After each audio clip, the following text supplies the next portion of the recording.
Attention to all SSS members at pensioners. Sa mga nagtatanong, ang tanong po niya, paano kumuha ng may SSS card? Sa video na ito, pakitapos hanggang sa dulo para malaman ang buong impormasyon.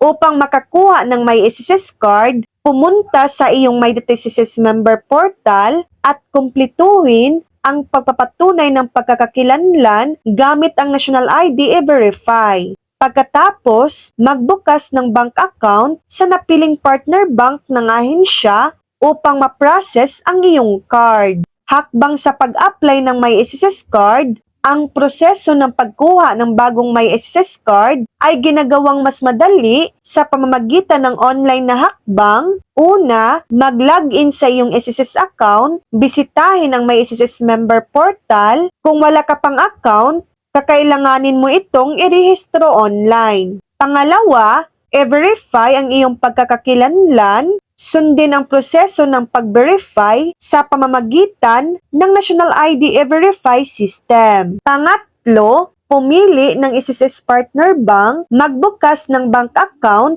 sa mga kasosyong bangko ng SSS.